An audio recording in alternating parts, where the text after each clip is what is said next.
이것이 정상적인 관계입니다. 자, 연인 사이에 해주는 노동은요, 대가를 바라지 않습니다. 잘 생각해 보세요. 여러분이 일하고 지치고 피곤한 상황에서 애인을 만나러 간다. 옛날을 그려보세요. 지금 애인 안 되고 옛날을 그려보세요. 결혼하기 전에. 그때 아무리 피곤해도 애인을 만나러 가는 게 노역처럼 괴로우세요? 즐겁지 않으세요? 기쁘죠? 자, 남자는 수원 살고 여자는 인천 산다. 중간 지점에서 만났다. 그 남편 될 사람이 내가 집까지 바래다 줄게. 내일 출근해야 되는데 그냥 가세요. 아니야, 괜찮아. 그리고 데려다 주러 갑니다. 그 데려다 주는 게 억지로 하는 노역이에요. 내가 이렇게 해주니까 나중에 결혼해서 이거 갚아야 돼, 이런 건가요? 아니죠? 사랑하는 사람을 위해서 하는 일은 노동이 아닙니다. 그거는 대가가 필요 없는 일입니다. 그렇죠? 자, 저희 몽골국제대학교에서요, 한 번은 집회가 있었는데, 그 집회 가운데 많은 사람들에게 하나님이 특별하게 말씀을 주셨어요. 근데 그 말씀이 첫 마디가 다 뭐였냐면요, 내가 너를 너무 사랑한다는 거였어요. 그런데 거기 있던 자매들 중에 몇 명이요, 꼬꾸라지면서 통곡하면서 울기 시작했어요. 내가 널 너무 사랑해. 내가 너를 위해서 무엇이든지 해줄 수 있어. 내가 너를 위해서 이 말을 1000번, 10,000번이라도 할 수 있어. 하나님께서 그렇게 말씀하시면서 그분의 마음을 그 자매들한테 부어주셨을 때 이 자매들이 통곡하면서 울기 시작했어요. 자, 이 자매들이요, 하나님이 자기를 사랑하는 거 몰랐을까요? 이 사람들은요, 선교사로 나온 사람들이에요. 그러면 적어도 한국에 있을 때부터 하나님, 내가 하나님을 사랑해요. 하나님의 그 사랑에 내가 반응할게요. 그러고 몽골에 온 거잖아요. 하나님의 자기를 사랑하는 거 알아요. 하지만 그분께서 또 가깝게 다가오셔서 내가 너를 사랑한다라고 말씀하실 때 통곡이 터지면서 떼굴떼굴떼굴 구르는 거예요. 선교사에게도요, 그분이 사랑한다는 그 말씀, 그분이 주시는 그 위안의 그 마음이 우리에게 필요한 거예요. 그 중에 한 자매에게 하나님의 말씀이 임했는데 계속 하나님이 말씀을 주시는 거예요. 이 자매가 집에 가서 씻고 자리에 누우려고 했는데 하나님이 계속 말씀을 주시니까 앉아서 계속 들었어요. 듣다 보니까 새벽 2시, 3시. 이제 잘 시간이에요. 안 자면 학교 가서 힘드니까 하나님, 이제 잘 시간이 됐어요. 저 내일 조금이라도 또 자야 내일 가서 일을 하거든요.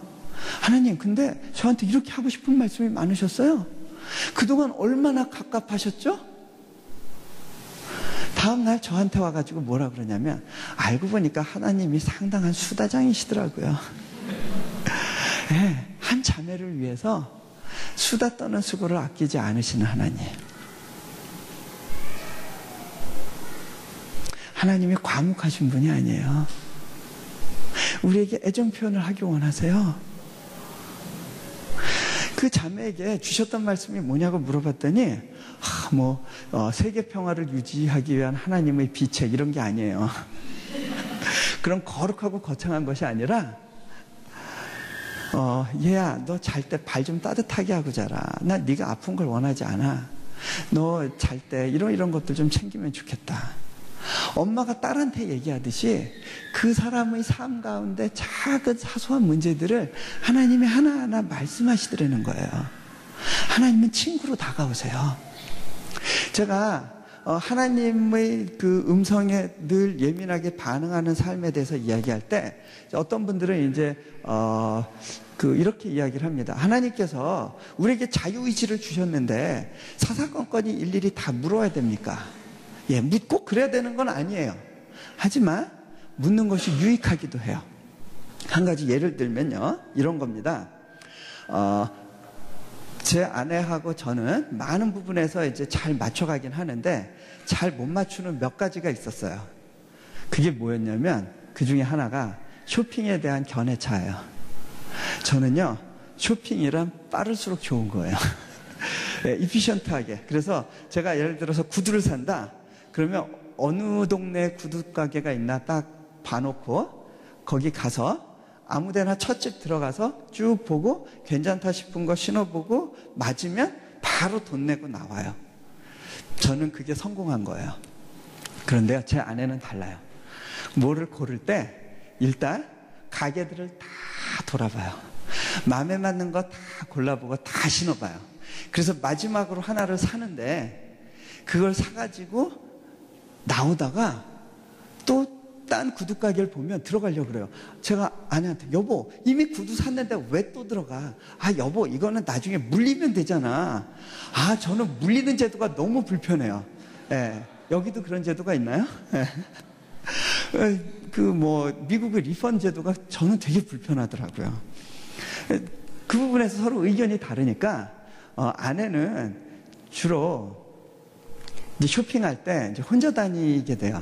한국에 갔는데 한국에서 이제 저는 이제 다른 일정을 갖고 아내가 이제 몽골에 있는 지체들을 위해서 살 선물을 고르러 이렇게 지하상가를 찾았어요.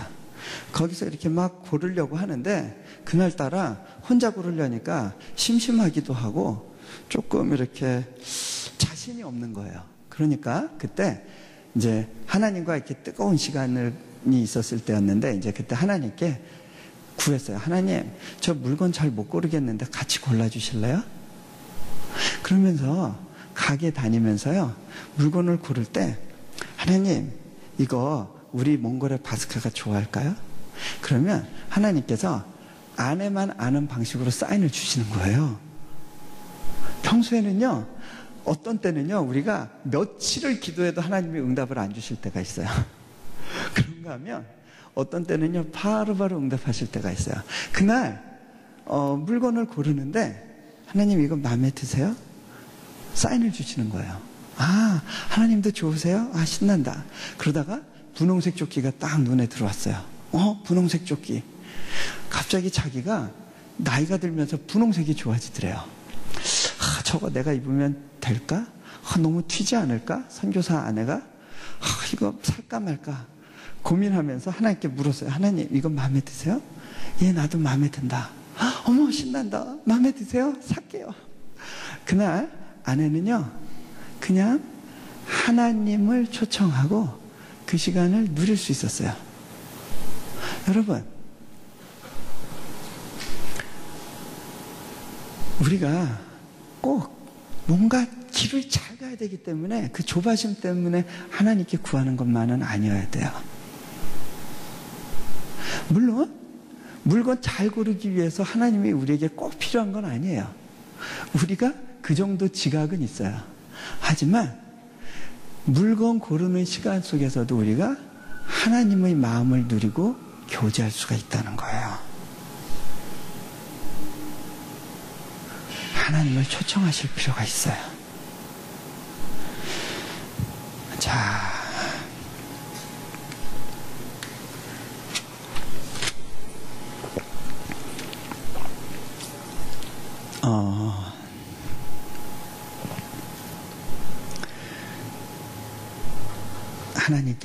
하나님께서 여러분을 향해 갖고 계신 마음이 있어요. 여러분에게 말씀하시길 원해요. 내가 너를 너무 사랑한단다. 이 우주를 창조하신 그 놀라운 분이요, 우리 사랑 때문에 목이 메이신대요. 그 놀라우신 분이, 너 나와 로맨스를 시작하지 않겠니? 말씀하시는 거예요.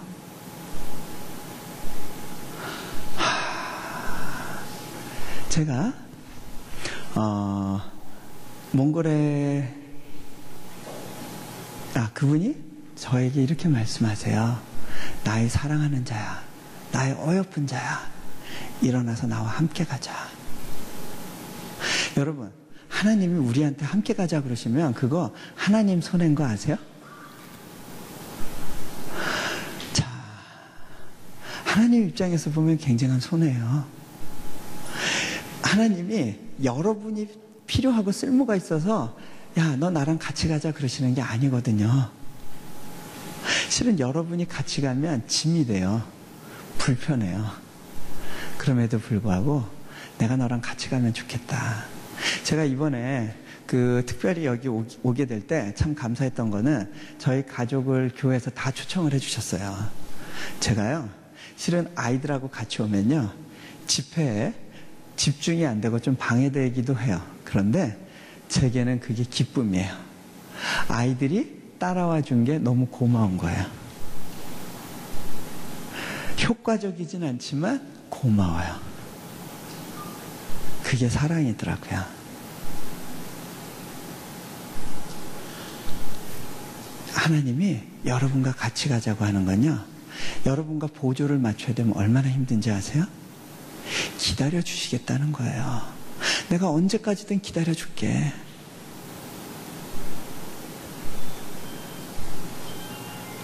같이 가자시는 거예요. 자, 한 번은요, 제가 몽골에 갔었을 때, 이제 몽골에 이제 다시 이제 그 안식년 잠시 하다가 이제 또 몽골을 들어가게 됐는데, 저희 집 아파트가 엘리베이터가 고장났다는 사실을 알게 됐어요. 저희 집이 9층짜리 아파트 8층에 있었는데 아파트 엘리베이터가 고장이 나니까 8층까지 걸어 올라다녀야 됐어요. 몽골에 16층짜리 아파트가 있는데 엘리베이터가 없는 데가 하나 있습니다. 예, 몽골이 아주 야심작으로 만든 16층짜리 아파트인데 엘리베이터가 없으니까 거기 8층쯤에 구멍가게가 있는데 그 구멍가게가 그렇게 장사가 잘 된대요. 아주 단골 고객들, 확실한 단골 고객들을 확보해놔서 제법 수입이 좋답니다. 근데 이 8층 아파트가 엘리베이터가 고장나니까 이제 8층까지 걸어 올라가야 되는데 저희 집 막둥이가 잘 먹어서 그때 되게 무거워지고 있을 때였어요. 장봐 가지고 오면 차 주차하고 나서 그 주차한 데서부터 그 짐을 들고 애를 안고 걸어 오려면 너무 힘들었어요. 막 입이 이렇게 나왔거든요. 이사 가고 말겠다 그러고 있었는데 무슨 이따위가 다 있냐. 한국 사람들 못 참잖아요. 이제 그러면서 오르락내리락 하면서 이제 저 스스로를 이렇게 꾹꾹 누르고 있었는데 어떤 때는요, 장봐 갖고 오면 3번씩 오르락내리락 해야 돼요. 그런데 어느 날은요, 아파트 복도에 불이 다 나갔어요. 일주일째 고치질 않는 거예요. 깜깜해진 때 애 안고 애가 무섭다고 그러면 애 잘 진정시켜가면서 짐 들고, 짐 양쪽으로 들고 또 그 사이로 손가락 2개를 꺼내서 핸드폰 이렇게 액정 이렇게 탁 비춰서 이렇게 넘어지지 않게. 왜냐면요, 그 아파트가요, 저녁에는 막 거기 술 먹고 토한 거서부터 뭐 이렇게 유리 깨진 거 막 이런 거 있을 수 있거든요. 그러니까 다 이렇게 조심조심 이렇게 올라가는 겁니다. 막 짜증이 나더라고요.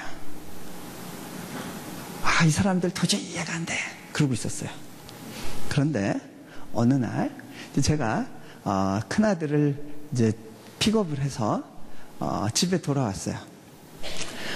주차장에 주차를 하고 애 손을 잡고 같이 이제 걸어옵니다. 날이 굉장히 추웠어요.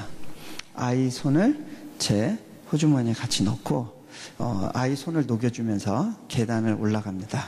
야, 우리 춥다, 가자. 종종걸음으로 올라갑니다. 올라가면서 너 요즘 학교에서 뭔 일 있었니? 야, 아빠가 너 좋아하는 거 알지? 이제 이런 얘기하면서 올라갑니다. 막 올라가는데 몇 층쯤 왔을까? 한 2층쯤 왔나? 그러고 이 핸드폰 이렇게 딱 켜서 이렇게 봤는데 이미 거기 팔자가 써 있는 거예요. 벌써 우리 집 앞이야? 믿어지지가 않았어요. 벌써? 제가 놀래서